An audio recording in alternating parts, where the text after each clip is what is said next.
The dust in Willow Creek didn't fall, it hovered, like time waiting to collapse. On that bitter October morning, Hannah Bell stood barefoot in the dirt, her swollen belly wrapped in a hand-sewn calico dress that no longer fit, a rope biting into her cracked hands. At the other end of that rope stood Bess, her last cow, her last hope. And if this sale failed, Hannah knew hunger would come for her children like winter always did, quiet, cruel, and unforgiving. The sun hadn't yet cleared the ridge when Hannah reached the county auction yard, but the heat had already begun to rise, curling off the ground in waves that shimmered like illusions. She didn't look around. The stairs didn't matter. What mattered was the $50 she prayed this cow would fetch $50 to buy flour, beans, and whatever else might stave off the coming frost. Ellie and Noah waited in the wagon just beyond the crowd, the girl's dark eyes wide with worry and the boy's arms wrapped tightly around his knees. They were hungry. Hannah could see it in the way Ellie stared at strangers eating biscuits from waxed paper, in the way Noah's energy had faded into silence. 5 and 8, and already their bones ached from too much truth too young. The cow shifted beside her, lowing gently, unaware she was being led toward a transaction that would end her place in the Bell family forever. The auctioneer began. Words blurred into a monotone as the dust whirled around leather boots and stained skirts. Hannah gripped the rope tighter, blinking hard to keep the tears at bay. She couldn't cry here, not in front of them, not where pride was the only armor she had left. Then he stepped forward, a tall man in a dark coat, boots polished like obsidian, and eyes sharp as winter's edge. He didn't shout, didn't posture, just raised his hand with quiet command. The bidding stopped at his gesture. 50, he said. His voice carried through the dust like a clean wind. The crowd murmured, and the auctioneer, confused, dropped the gavel without contest. Sold. But the man didn't take the cow. Instead, he walked toward her, slow, steady, and placed the rope back into her hands. She belongs with you, he said simply, then turned and walked away. The silence around her cracked like a frozen lake in spring.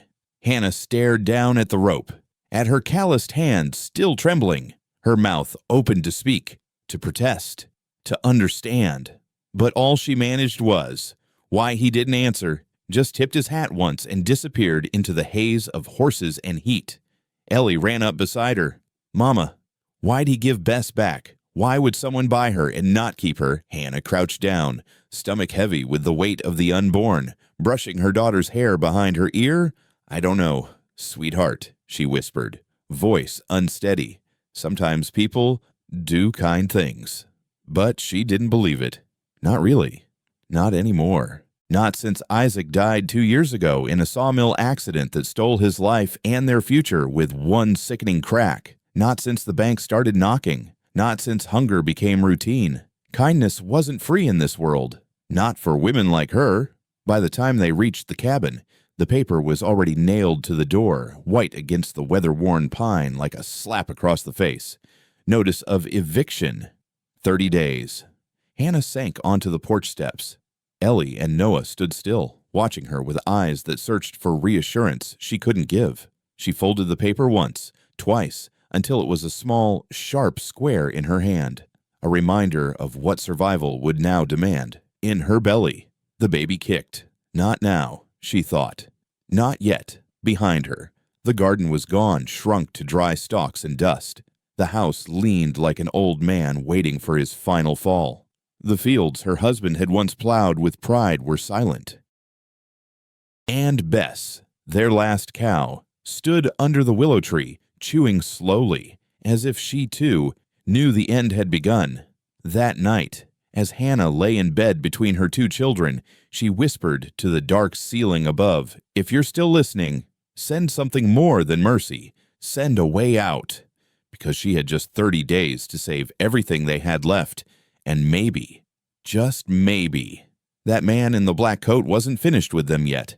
The house hadn't changed, but something in Hannah had. As the wagon creaked up the ridge trail toward their homestead, the cabin came into view, a squat frame of timber and tin that had once held laughter, now slumped beneath the weight of neglect. The porch tilted slightly to the right, as if exhausted by the burden of memories. One shutter hung crooked, swaying in the wind like a half-hearted wave. Noah pointed. "Mama, there's paper on the door." Her stomach twisted before her eyes confirmed it white, nailed dead center to the front door, flapping gently like a surrender flag. She slowed the horse and climbed down, every step feeling heavier than it should. Her back ached. Her ribs strained against the baby's weight. Ellie followed silently, clutching the hem of Hannah's skirt. The paper read, "Final notice of eviction, 30 days for vacate, due to non-payment." So it had come to this. They had been scraping by, selling eggs, stitching dresses for neighbors when there were neighbors who still had the means to pay. She'd begged Mr. Carver at the bank last month, told him she'd get a payment soon. She'd meant it. But in Willow Creek, soon and enough rarely met in the same sentence. Hannah folded the notice and put it in her pocket like a blade she might have to carry. Ellie's small voice broke the stillness. "Mama, are we going to lose Papa's house?" Hannah looked at her daughter, this child born with her father's eyes and none of his certainty. She wanted to lie, to make Ellie smile, to tell her they'd be okay. But Ellie had outgrown lies the same year she learned how to ration food. "We still got time," Hannah said instead. 30 days. That's plenty. It wasn't. They both knew it. Inside, the air smelled faintly of soot and stale biscuits. The stove's rusted belly groaned when she stoked it. The pantry was near empty, one jar of jam, half a bag of oats, a can of beans dented from being dropped. She'd stretched what little flour they had into 2 loaves the week before, and there wasn't enough for a third. She set a pot of water to boil, dropped in a sliver of lard, and pretended it was broth. Noah sat at the table, swinging his legs, his face pale and thinner than she remembered from last season. Ellie rubbed her arms and stared at the fire, her silence more mature than it should have been. Outside, Bess mooed softly, as if asking where she truly belonged. That night, Hannah lay awake, staring at the low-beamed ceiling, counting cracks instead of sheep. She hadn't told the children yet about the baby coming early, about how the midwife in town had warned her last month that stress might stir things sooner than expected. She closed her eyes, rubbed her belly, and whispered, "Not yet. Stay safe a while longer." But the fear pressed in. This child would be born into nothing. No land, no security, no home. Just a mother who had failed to make the arithmetic of love and labor enough. Her thoughts turned, uninvited, to the man in the dark coat, Colton Hayes. She'd overheard his name whispered by someone at the auction yard after he left, the kind of name said with equal parts respect and curiosity. The owner of Ridge Hollow Ranch, just west of town. A man whose cattle grazed across more land than anyone else could touch, whose wealth was spoken of with awe, and whose past was surrounded by a silence few dared fill. He had handed her the rope as if it weighed nothing, then vanished before she could ask why. People didn't do that in Willow Creek, not unless they wanted something. And yet he hadn't asked for anything, not a thank you, not even a glance back. What did a man like Colton Hayes see in a woman like her, clutching a frayed rope with cracked hands and shoes too thin for the season? She didn't know, but for the first time in weeks, something strange flickered beneath the fear. It wasn't hope, not quite. Hope was too delicate. It was defiance. If she had 30 days, she'd use every one. The sun broke late the next morning, casting long, reluctant shadows across the frost-bitten yard. Hannah stood at the stove, stirring cornmeal into boiling water, turning it into something that resembled breakfast. Ellie helped set the table, quiet as ever. Noah sat by the window, forehead pressed to the cold glass, tracing a fog circle with his breath. He straightened suddenly. "Mama, there's someone coming." Hannah wiped her hands and moved to the window. A rider approached, at a measured pace, tall in the saddle, broad shoulders beneath a canvas coat, his horse a deep chestnut that moved with the grace of something expensive. He wasn't rushing, but he wasn't meandering either. The wind shifted, and she knew before she saw his face. Colton Hayes. Her breath caught in her throat, 100 questions rising all at once. none of which she'd ever imagined asking aloud. He stopped a respectful distance from the porch, dismounted smoothly, and removed his hat. His hair was the color of sand brushed with silver, windswept and honest. "Morning." "Mrs. Bell," he called, voice even, manner polite. "I hope I'm not intruding." She stepped onto the porch, pulling her shawl tight around her shoulders, painfully aware of the sagging roofline and the children's curious eyes peeking through the window. "Mr. Hayes," she said, chin lifted despite the sting in her pride. "We weren't expecting company." He offered a nod. "I won't stay long. I heard talk in town about your situation." Of course he had. Willow Creek was small, and her name had been passed around plenty this week. "Whatever you heard, we're managing." His gaze met hers. Not unkind, but direct. "Are you?" Hannah stiffened. "I don't accept charity." "I'm not offering charity." He hesitated, then added, "I'm offering work." She blinked. "Work. I have a house too big for one man and a housekeeper who comes only twice a week. I could use someone permanent. There's a small guest house on the property, clean, warm, with a working stove and its own pump. Cooking, keeping accounts, some light housekeeping. I can't offer a fortune, but there's pay. And food. A safe roof over your heads." Every word sounded too good to be true, which meant it probably was. "You don't even know me," she said carefully. "I know enough," Colton replied. "I know what it looks like when someone's holding their world together with both hands and no help. I know you tried to sell your last cow before winter. I know your husband died working harder than he should have, and that you've been doing the same ever since. That's enough." His voice wasn't smooth. It had the rough edge of a man who didn't talk much unless it mattered. Still, Hannah's chest tightened. She'd learned not to trust men who offered kindness too quickly.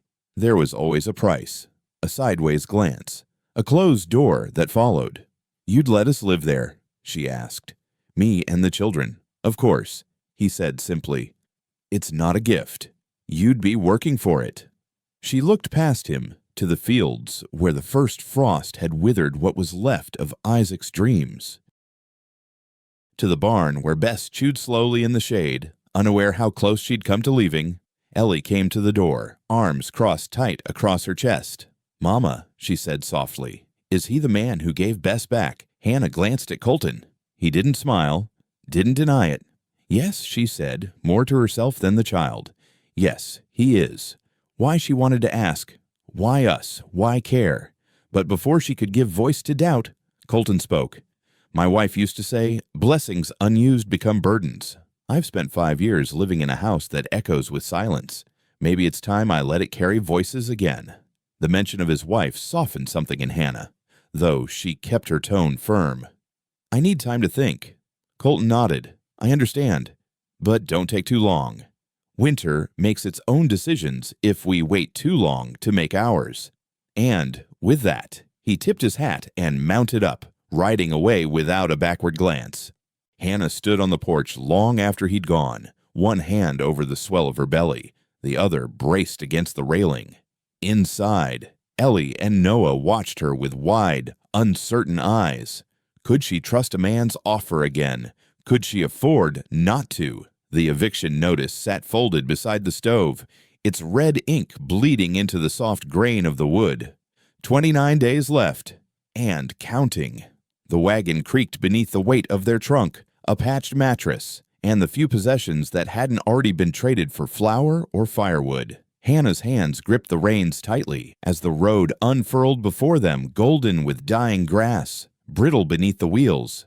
Noah bounced beside her, eyes full of wonder. "Mama, look at all the horses and the fences. They go on forever." Ellie said nothing. She sat upright and cautious, watching the land like it might judge them.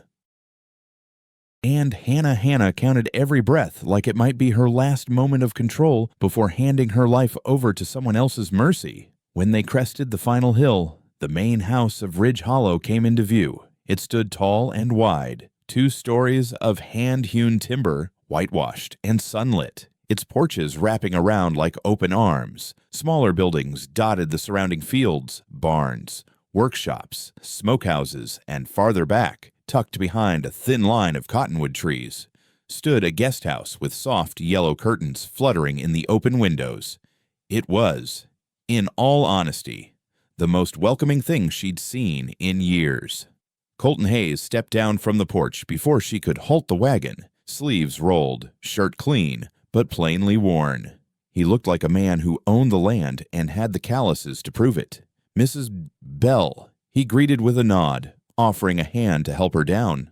"Welcome to Ridge Hollow." She hesitated, unsure if she was ready for the weight of this new chapter, but his hand was steady, and so she took it.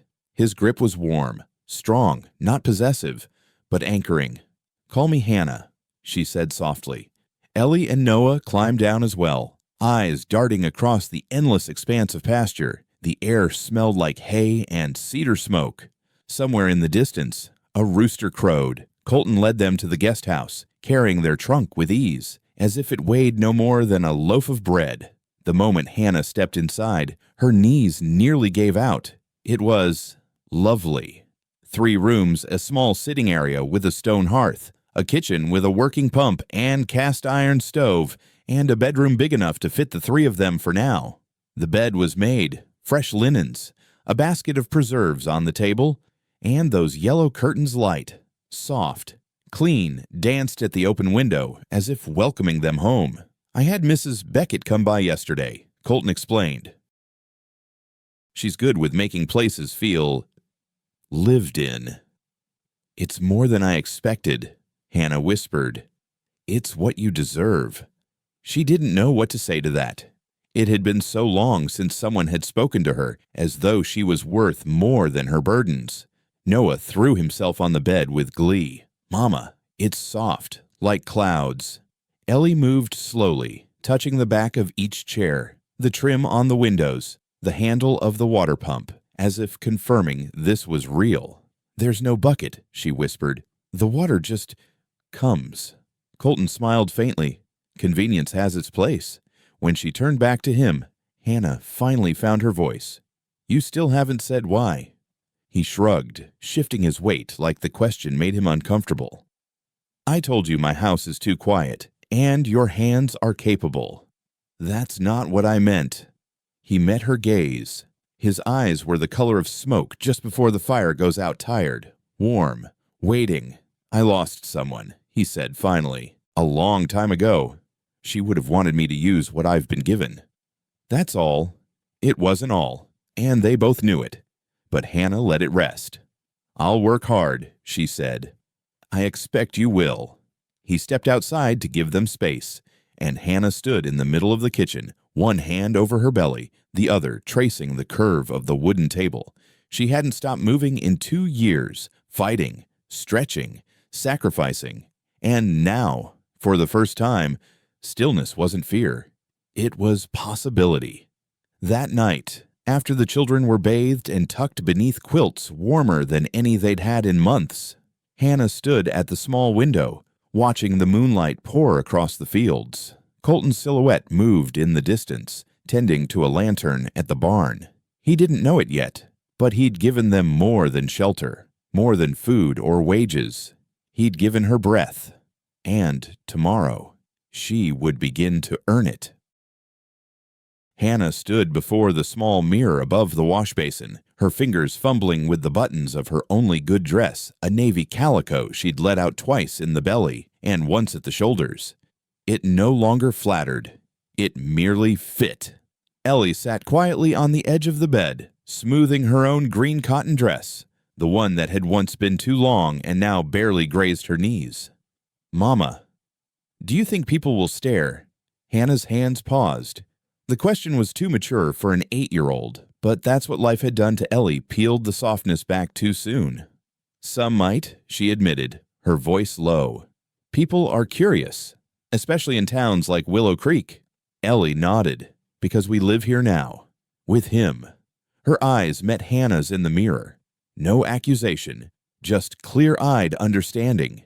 "Yes," Hannah said, fastening the final button. "Because we're not invisible anymore." Noah came barreling into the room, boots 2 sizes too big and hair slicked down with water, already drying into cow-licked rebellion. Mr. Colton says we can ride in his buggy. It has springs. Hannah pressed a hand over her belly, willing her heart to still. Riding together would turn heads. Whispers would multiply. But walking 3 miles while pregnant wasn't practical, and truthfully, she was too tired to pretend strength today. Outside, the buggy waited, polished and clean. Colton stood beside it in a crisp white shirt and dark vest. He'd even shaved, though he left the stubble along his jaw like a man trying not to appear as if he were trying. He offered his hand again as she stepped up. "You look nice," he said simply. "You didn't have to do this," she replied. His eyes didn't waver. "I won't have you walking into that church alone." The ride into town was quiet, save for Noah's rambling questions about horse harnesses and Ellie's silent watchfulness. Hannah stared out at the golden fields, hands folded tight over her lap. The closer they came to the white steepled church, the more her stomach twisted, not from the baby, but from the dread of judgment. They arrived just as the bell rang. Families gathered in small clusters on the lawn, women in bonnets and men in worn coats. Conversation froze as their buggy rolled up. Faces turned, eyes lingered. Colton helped her down with the same calm grace as always, but the hush was deafening. Mrs. Whitcomb, the banker's wife, stepped forward like a queen at court. "Colton," she greeted, voice too bright. "And this must be your new housekeeper." The pause before the final word stretched like a snare. Colton didn't blink. "Mrs. Bell is managing my household. Yes, she's doing excellent work." Her gaze shifted to Hannah's belly with undisguised distaste. "I'm sure she is." Inside, they took Colton's usual pew, third row, right side, where the Hayes family had sat for 3 generations. The symbolism wasn't lost on anyone. The preacher's voice filled the chapel, but Hannah couldn't focus. She felt the stares pressing into her skin like heat. Ellie sat ramrod straight. Noah leaned against Colton's arm with innocent trust, and Colton didn't flinch. He shifted slightly to support the boy's weight. Somewhere behind them, someone whispered. Someone else tisked. The organ played, but the gossip rang louder. Afterward, as they moved toward the door, the murmurs followed like gnats. Living under the same roof, pregnant and no husband. How convenient for him. Tom Godfrey, a rancher with more land than tact, stepped into their path. Well, Hayes. Didn't know you'd taken in strays." Colton stopped. The air thickened. "I beg your pardon." Tom shrugged. "Just saying. Mighty charitable. Bringing a woman in like that, children and all. Bet she's grateful." Before Hannah could react, Colton stepped forward, his voice quiet, steady, dangerous. "Mrs. Bell is under my protection. You'll speak of her with respect." Tom faltered. "Didn't mean anything by it." "Didn't you?" Colton said. "Then you won't mind keeping your tongue behind your teeth." A silence fell like snow. Tom muttered something and stepped back. They left in silence. The ride home was wordless. Even Noah sensed the tension and leaned against Hannah's side instead of Colton's. The road back to Ridge Hollow had never felt so long. When they reached the gate, Colton halted the horse. "I'm sorry," he said quietly. "I should have anticipated that." "You defended us," Hannah replied. "You didn't have to, but you did." He turned toward her. "You're under my roof now, and that means something." She looked at him, truly looked past the polish and the posture to the man who had built this land with his own hands and buried his dreams beside it. It was not love yet, but it was something strong enough to weather the storm. The pain began quietly, like a whisper tucked between her ribs. At first, Hannah brushed it aside. She was only in her 7th month. The baby had been restless. True, but she'd assumed it was the heat, the weight of new chores, or the constant tightening in her shoulders from trying to make herself small in someone else's house. But that morning, as she bent to lift the skillet from the stove, the ache in her lower back seized her so sharply that she had to grip the edge of the counter to stay upright. Colton noticed. He always did. "You all right?" he asked, stepping in with that careful steadiness he always wore around her. She nodded too quickly. "Just tired." But her hands trembled when she set his plate down. Ellie appeared in the doorway a moment later, her eyes sharp as ever. "Mama, your face is white." Before Hannah could answer, another cramp curled through her like a tightening rope. She gasped and nearly fell forward. Colton was beside her instantly, catching her elbow. "That's not tired," he said firmly. "We're going to town. Now." "Colton, no, I just need to sit down. It's early. The baby's not due for weeks." His voice gentled, but his grip didn't loosen. "And yet here we are." He lifted her with surprising ease, an arm behind her back, the other beneath her knees, and carried her straight out the door, barking for one of the ranch hands to hitch the wagon. Ellie followed with her lips pressed into a tight line. Noah hovered close, too afraid to ask questions. The ride to Willow Creek was a blur. The road jostled every cramp into sharper focus. Colton sat beside her, one hand on the reins, the other wrapped around hers, thumb tracing slow circles across her knuckles. At the doctor's house, "Doctor," Lyle took one look at her and shook his head. "She's showing signs of preterm labor. If we're lucky, we can stop it. But she needs bed rest. No lifting. No stress. No stress." The man might as well have asked her to stop breathing. Hannah lay on the cot in the examination room, sheets prickly against her back, and stared at the ceiling. Bed rest. How would she cook? How would she care for the children? How would she earn her keep? As if summoned by the question, the front door slammed open. Heavy boots echoed across the wooden floor. A stranger's voice followed, sharp and practiced. Mrs. Hannah Bell Colton appeared in the doorway a moment later, face hard. "There's a man here," he said. "Says he's from First Equity Bank and claims there's an outstanding loan on your husband's estate." Hannah's blood went cold. She sat up too fast. The pain responded immediately, fierce and punishing. The man, tall, angular, dressed like law but smiling like a butcher, stepped into the room without waiting for permission. "Clayton Pierce," he said, brandishing a sheaf of papers. "According to our records, your late husband borrowed against your farm in 1932. The loan was never fully satisfied. That land is gone," Hannah whispered. "It was taken. We already lost it." "Yes," he agreed smoothly, "but the debt survives. And now, so does the interest, including fees and penalties. The amount comes to $947. She might as well have heard $9,000. "I don't have that," she said softly. "Then the bank will pursue wage garnishment," he replied, setting the papers down like a death sentence. "Any income you receive will be redirected until the balance is cleared." She closed her eyes. The baby shifted beneath her ribs. The walls felt too close. Colton stepped forward, voice like gravel over stone. "That's enough." Pierce turned, smug. "And you are the man paying her wages, and the man telling you to leave before I decide you're trespassing. You can't intimidate me." "No," Colton said, "but I can make your boots muddy, and we both know what that really means in this town." Pierce flinched. He gathered his papers. "You have 10 days to respond before garnishment begins." Then he was gone. Silence followed, thick and choking. Colton turned to her. "I'll pay it." "No." The word tore from her throat. "It's not your debt. It is now." "No, Colton, I won't let you buy my dignity." He crouched beside the cot, resting a hand on her arm. His voice, when it came, was lower than she'd ever heard it. "It's not pity. It's not charity. It's care. I don't need saving." His eyes met hers, soft and immovable. "Neither did I. But then you came." Tears pricked behind her eyes, but she blinked them away. "I need time to think." "Take it," he said, standing, but not too long. 10 days is the bank's deadline, not mine. That night, the sky broke open. Lightning sliced the sky in ribbons.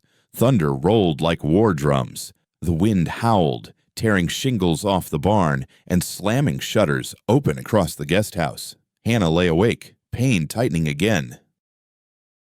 Her belly clenched and released like an angry tide. Colton burst in as she tried to rise. "You're not moving," he said, already lifting her into his arms. "We're going to the storm cellar." They crossed the yard under driving rain. Ellie held Noah's hand, both children soaked and shivering. Ranch hands ran past with lanterns. Horses cried in the distance. Inside the cellar, lit by a single flickering lantern, Colton sat beside her on a hay bale and wrapped a blanket over her shoulders. Rain pounded the earth above them. And still, she shook not from cold, but from the knowledge that this man had taken her into his home, his life, his future. And she didn't know if she had the strength left to let him. But then he leaned in and said, just loud enough for her to hear, "You're not alone anymore. Hannah, not tonight, not again." And somehow, beneath the storm, that was louder than thunder. The storm broke something open not just in the sky, but in the quiet spaces between them. By morning, Ridge Hollow wore a cloak of wet debris, shingles scattered across the yard, a fence flattened near the south pasture. One of the smaller barns had lost part of its roof, but no one had been hurt, and the guest house still stood, yellow curtains damp but intact, fluttering defiantly in the wind. Inside, Hannah sat in the corner of the kitchen, Jacob nestled against her chest. He had come early, small, red-faced, furious with life, but breathing, strong.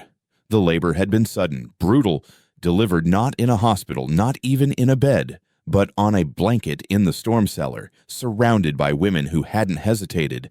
Mrs. Beckett, Sarah Godfrey, even Mary Lyle, the doctor's daughter, all of them had stepped forward, forgetting gossip in the face of a life being born. The moment the baby cried loud, wild, alive, Hannah had wept, not from pain, but relief. And when Colton had held Jacob with those steady, calloused hands, something in the air between them had shifted again. He had not looked at the child with confusion or fear, but with a reverence that nearly undid her. Now, 2 days later, she waited for the other shoe to drop, for the bank to return, for her children to ask when they would be forced to leave again, for Colton to quietly step away and pretend none of it had touched him. But he didn't. He brought her tea, sat beside her every evening in silence, changed Jacob's blanket when she was too tired to move, and he never once asked for anything. Until that afternoon, she found him in the barn, hammering a new beam into place beneath the eaves, sleeves rolled, sweat slicking the base of his throat. He looked down from the rafters when she called his name. "We need to talk," she said. "I was hoping you'd say that." She waited until he climbed down, until the hammer was set aside and the silence felt private enough to say the truth. "I can't repay you," she whispered. "Not for the doctor, not for the birth, not for this roof. I can barely pay for my own dignity these days." He stepped closer, his voice low and even. "I'm not asking you to, but I need to stand on my own 2 feet. Colton, I've spent so long balancing on the edge of charity. I need to feel like I've earned my place in this world." His eyes searched hers, not with pity, but with something firmer, something quieter than passion, and deeper than kindness. "Then marry me," he said. The words were simple, soft, but they cracked through her like lightning. What she breathed. "Marry me," he repeated. "Not because I saved you, not because of the baby, but because this," he gestured between them, "this has become more than I ever expected." Her heart thundered louder than the storm ever had. "Colton, I know it's sudden," he continued, "but life out here is always sudden. Storms, sickness, love. We don't get to wait for perfect timing." Hannah looked down at her hands, still chapped from years of work, still holding on to too much. "I'm not the woman your wife was." "You're not," he agreed, without hesitation, "and I thank God for that." Her eyes snapped to his. He smiled soft, almost sheepish. Catherine was full of fire, but we wanted different things. She dreamed of cities, stages, Europe. This land never fit her bones. He stepped forward slowly, closing the gap between them. "You belong here, Hannah, the way you look at a fence and see what needs mending, the way Ellie watches over her brother, the way you made my house feel like home in 2 weeks. You belong in my life, not out of need, but out of choice." Her breath caught. "It's too much. Too soon. Maybe. But I'd rather offer too much than not enough. I'd rather try than wonder the rest of my life. And the debt I've spoken to the bank. He said, they'll be here tomorrow. We can sign the papers then. As husband and wife, it becomes my burden to share. She blinked fast. You'd really do that for us. He reached out and, with quiet reverence, took her hand. No, he said, I'd do it with you, not for you. There's a difference. Outside, the wind shifted, soft now, like something exhaled. Jacob stirred in her arms, his tiny fists stretching toward the ceiling as if he, too, wanted to reach for something new. Hannah looked up at Colton Hayes, his flannel shirt, his weathered hands, his storm-still eyes, and for the first time in years, she let herself imagine a future not built on fear. I don't have a ring, he said. She smiled through her tears. I don't need one. Then is that a yes? She looked down at the baby in her arms, heard Noah's laugh in the yard, saw Ellie braiding wildflowers into the porch rail, and she nodded. Yes, it's a yes. The next day, before the banker arrived, they stood beneath the rafters he'd repaired, Colton in his best shirt, Hannah in the same navy dress with a fresh hem, and said their vows before Reverend Lyle, 2 witnesses, and 3 children who didn't need to understand everything to feel what was real. It was not a grand wedding, but it was theirs. And this time, love wasn't borrowed. It was built slowly, firmly, beneath a roof she now belonged to. Spring came to Ridge Hollow in slow, generous breaths. It arrived first in the soft thaw of the earth, the crackle of melting frost along the porch rail, and the subtle green halo over the fields.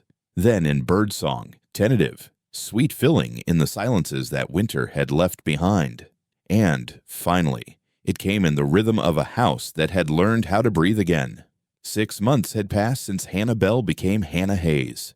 She still couldn't quite believe how quickly life had changed, not in the way that storms destroy, but in the way seeds push through thawed soil, quietly, persistently, toward the sun.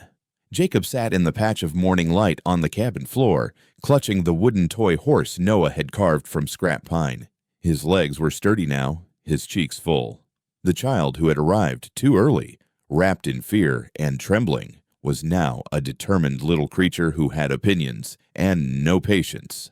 Noah hovered nearby, correcting Jacob's grip with the seriousness of a boy who decided he was the expert in all things small and loud. Ellie was at the table writing in the notebook Colton had brought her from town, practicing cursive with the precision of a girl who knew words were power. The front door creaked open, and Colton entered with a handful of daffodils and dirt on his sleeves. He stopped, as he often did, just inside the doorway, as if taking inventory of something he still didn't believe was his. You've got mud on your face, Hannah said from the stove, lifting a pan of cornbread. He grinned. Hard to build a fence without offending the earth. She set the pan down, brushed flour off her apron, and walked to him. He kissed her forehead, quietly, tenderly, like a ritual, and then bent to press a kiss to Jacob's head. We had another first today, Hannah said. Oh, he said pa this morning. Colton's brow lifted. You sure he wasn't cursing me? Quite sure. He crouched beside Jacob and smiled. Say it again. Little man. Make your old man believe it. Jacob grinned, gurgled, and slapped the floor with both palms. I'll take that as a yes. Later that afternoon, with the air warm and bees lazily floating through the window, Jacob pulled himself up on the leg of a kitchen chair, stood wobbling, and took 2 steps toward Hannah. She gasped. Colton turned. Noah shouted. He walked. Jacob promptly fell on his backside and laughed like the whole world was clapping for him.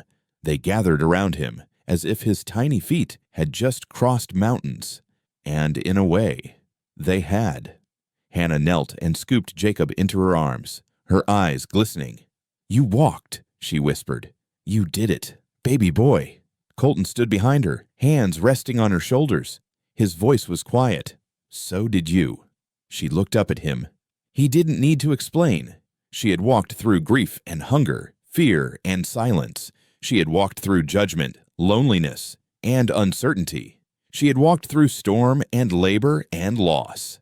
And now, here she was on solid ground, in a home that smelled of wood smoke and cinnamon, surrounded by a family that didn't just exist, but lived.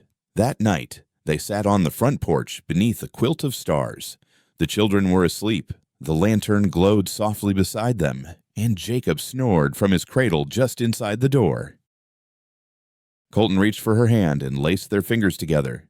"You know," he said, "I used to think life gave you one shot at happiness, one person, one dream, one version of family. And now I think we get more than one if we're willing to fight for it. Or if we're brave enough to let it in when it comes looking for us." Hannah leaned her head against his shoulder. The wind was cool but gentle. The porch creaked beneath them like an old friend settling in. "I never thought I'd be happy again," she said softly. "Not after Isaac, not after losing the house. I thought survival was the best I could do." And now she smiled, eyes closed. "Now I believe joy is allowed, that it's not a betrayal of the past to love what comes after." Inside, the baby stirred. Ellie mumbled something in her sleep. Noah turned over and kicked the wall. Life, messy and loud and perfect in its imperfection. Colton kissed her knuckles, and they sat there, two people who had learned that sometimes the bravest thing isn't holding on, it's beginning again. Sometimes life brings us to our knees before it shows us how to stand again. Sometimes love arrives not in fireworks, but in the form of someone holding the door open when the world is falling apart. The path to healing may not look like what we expected, but when we walk it with courage, with faith, and with kindness, it can lead us home. If this story touched your heart, let us know in the comments what moment moved you most. Have you ever experienced a second chance at life or love? Don't forget to like, subscribe, and turn on notifications so you never miss a story that could restore your hope. Because here, every story is a step toward healing, and you're always welcome to walk it with us.